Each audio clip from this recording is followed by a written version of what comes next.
And now it's time for Ag on 8, and we'll start with some local news. Well, this here is a new Tractor Supply Company store in Moline, and it's open where the Big Lot store used to be near the South Park Mall. There were about 8 vendors and organizations at the grand opening on Saturday, including food trucks, antique tractors, and 4-H groups. Tractor Supply Company sells farm, home, livestock, and pet-related items. And globally, one of the top 4 agribusiness companies is splitting. Corteva Agriscience will become New Corteva and SpinCo. Now, New Corteva will be focused on the company's crop protection tools. That's products like herbicides, pesticides, and soil microbes. Now, on the other hand, SpinCo will focus on the company's seed genetics. Corteva is known for its Pioneer corn and soybeans brand. The separation is expected to be final in the second half of 2026. Well, a farmer in Atkinson is fighting fires on a number of fronts. But threats to Katchnig's bottom line may be more harmful than physical fires. He's worried tariffs are limiting places for his soybeans to go. These cutting good in here, Rob? Rob Katchnig is focused on solutions. We'll see what it's like in the middle of the field here. His farm soybean yields are lower than some years, but decent. The dust, however, is higher. We've had something happen this week that we've never had happen before. We've had 3 fires start in soybean stubble as much as 20-30 minutes later after the machine passed over there. Static electricity and dry dirt creating challenges for Katchnig and his crop. They snuffed it out, and lo and behold, another one started in a small area. Luckily, farmers like Rock know how to problem solve. Well, we've got 65 gallons of water on this sprayer. We can get anywhere we have a problem very quickly. The crew is also pulling a chain behind the combine to kill electric energy. We've had to use this, I think, 3 times this week, just this week. The threats to the farm go beyond physical flames. You've created more supply than there is demand. For Rock's son-in-law, Rob. I just wish we could not focus on China so much and how they're not buying and find a use for it domestically or other buyers. Low prices because of trade troubles and high input costs are adding fuel to a financial fire. Next year is not looking promising either. It's probably going to be worse than this year at this point.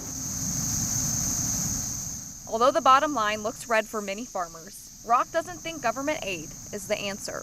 Well, it's going to be like trying to put out a house fire with a garden hose. We need markets, and quick. He's looking for a fix. We like what we're doing. That's why we keep doing it, I guess. To find solutions for his farm and his wallet. We just don't know how long we can stand it at these prices. And speaking of soybeans, in 2 days, the U.S. Treasury Secretary says farmers can expect an announcement about government aid. The potential support comes as China refuses to buy soybeans from American farmers. The Wall Street Journal reports that President Trump may provide farmers $10 billion in aid. Ashley Hinson says President Trump is making sure that farmers are being taken care of. Foremost, we have to have a level playing field. We need new trade agreements, and so I think President Trump is doing the right thing to try to get China to the table and a lot of our other trading partners to come to the table and get a fair deal. In a Truth Social post, President Trump says he'll talk with the president of China in less than 4 weeks about soybean trade. The USDA predicts that corn and soybean farmers will lose about $100 per acre this year. Well, as farmers are harvesting this year's crop, a large portion of that grain will be shipped down the Mississippi River. But some of the corn and soybeans will be moved by rail. Now, back in July, Union Pacific and Norfolk Southern announced they intend to merge. And that's why I caught up with Mike Steinhook with the Soy Transportation Coalition. Now, he's here to share how this could impact farmers in our area and where the president stands on the merger. Well, Mike, thanks for joining us today. First, can you tell me, is this merger going to be a good or bad thing for farmers in my area? There's a lot of concern within rural America about the potential merger between Union Pacific and Norfolk Southern. One of the things that history has taught us is that whenever you've had mergers and consolidations within the rail industry, it often results in higher rail rates, a decrease in service. And so that's something that has elicited a lot of concern from a lot of agricultural shippers. You know, one of the things that's good for our industry is when you have as many transportation providers competing for your business. That's good for us. That's good for farmers. That's good for grain handlers. When all of a sudden you have fewer and fewer options, whether it's within one mode of transportation, say railroads, or across various modes of transportation, you change the competitive balance between the customer and the provider.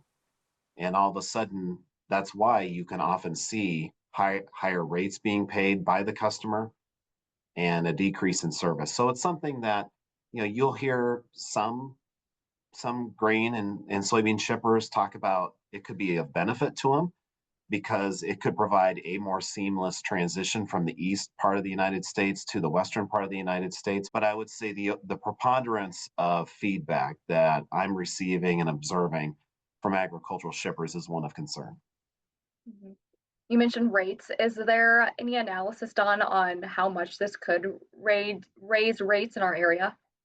Yeah, that's really going to be determined when we know more of the specifics of the deal. So the next step is for the railroads, Norfolk Southern and Union Pacific, to submit their actual plans to the governing body called the Surface Transportation Board. That's the entity that will approve any kind of railroad merger or acquisition.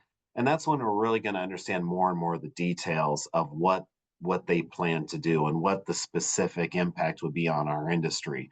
So what we have to really allow to govern us is just kind of what we've observed and experienced through history.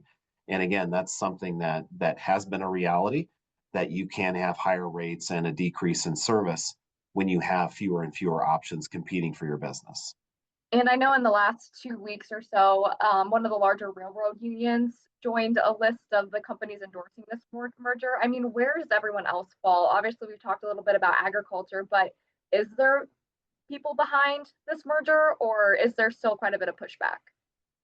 Yeah, I mean, that was certainly that certainly is going to provide some wind to the sails of this proposed merger when one of the largest transportation unions voiced support for it. Most of the labor unions have voiced opposition to it, or at least a lot of skepticism and cynicism about it.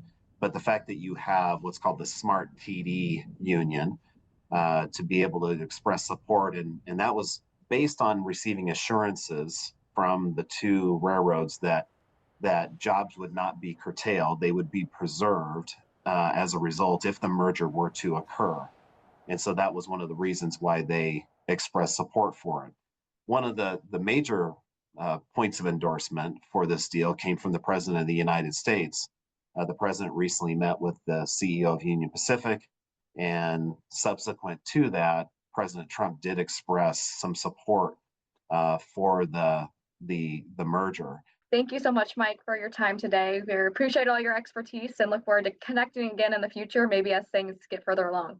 Sounds good. Thanks for having me. This week, it might start to finally feel like fall outside, but our recent extra warm temperatures are hitting local pumpkin patches hard.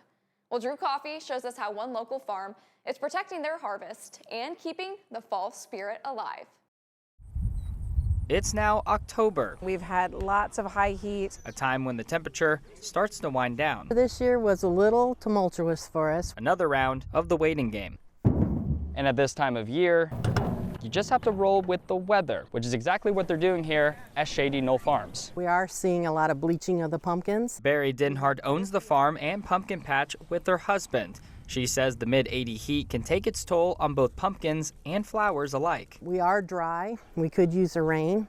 We do pick your own bouquets out here, and we've noticed that the flowers are kind of waning a little bit. So they're fighting the heat with shade. We are shading a lot of our pumpkins and keeping them some indoors, but for the most part, they're holding their own. Taking extra steps to keep the crops healthy and your pumpkins porch ready. Can't be put in a dark place. A lot of people say they're going to go home and put them in their basement or their garage.